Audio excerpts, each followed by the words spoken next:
Hello, hello! I am Rachel Rogers, and this is Rachel Rogers TV. I am so happy to have you here.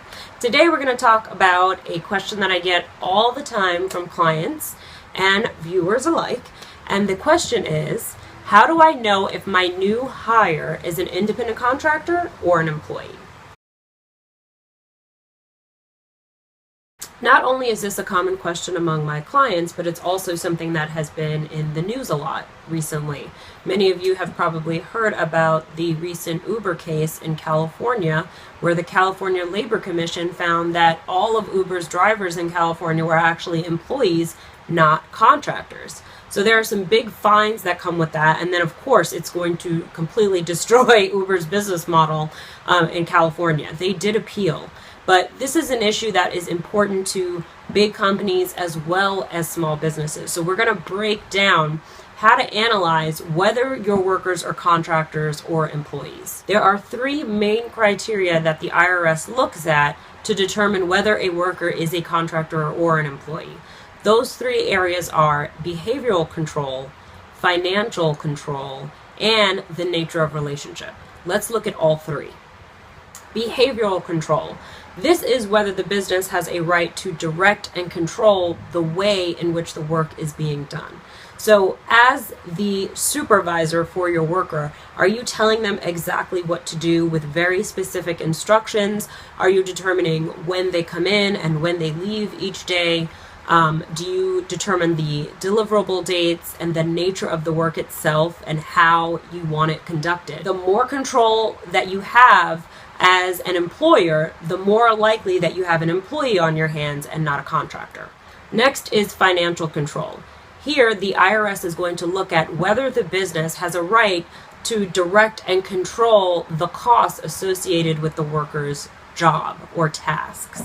For example, is the business the one acquiring the tools, software or hammers or whatever tools that your worker needs to complete the job? Are you the one providing those tools? Is it an expense of your business or is it an expense of the worker's business? You also want to look at how the worker is being paid. Is the worker being paid on a bi-weekly basis, or are they being paid based on the amount of work that's been done, like on a project basis? So the more the workers, the finances related to the worker's job are controlled by the employer, the more likely that you have an employee and not an independent contractor. A contractor is going to be more in control of their own costs. Lastly, we have the nature of the relationship. So this is where the IRS is going to look at things like, does the worker get benefits? What is the length of time that the worker is working for you? Are they working for you for years and on an ongoing basis, or are they on a contract basis for a specific period of time, for example, or until a specific project is completed?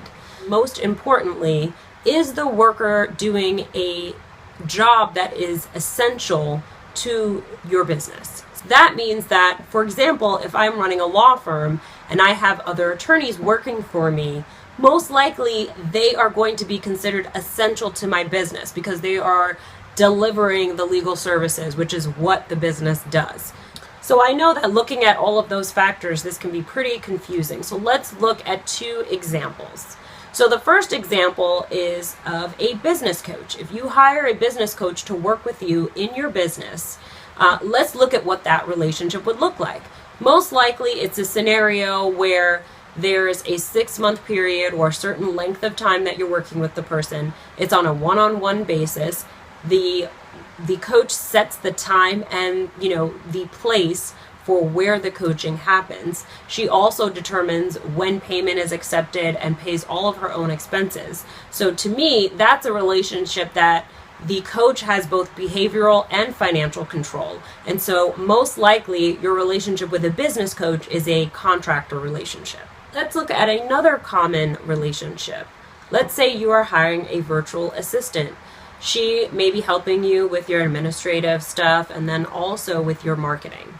So in this particular case, your virtual assistant is a freelancer. She does pursue other clients. You do have her handle all of the administrative tasks within your business and ask her to work specific hours. So she's working, let's say, from 9 to 11 in the morning and then also from 2 to 4 to respond to emails and do other administrative tasks. You provide all of the software and tools for her to conduct the work. So in addition to that, you pay her an hourly rate at the end of each month. So you tally up all of her hours for the month, and then you pay her a lump sum at the end of the month. So that's your relationship with this virtual assistant. So you have both behavioral control and you have financial control. The other issue is that she is performing a key aspect of your job. So it doesn't matter that she's only part-time and not working full-time hours. It doesn't matter that you don't have her set up on payroll, because she is integral to your business. Your business couldn't run without her. Plus you have behavioral and financial control. Most likely that relationship is an employer-employee relationship and not an independent contractor relationship. Sorry to bear the bad news. So this test is clear as mud, right? I know it can be pretty confusing, so let's distill it down into 2 key questions.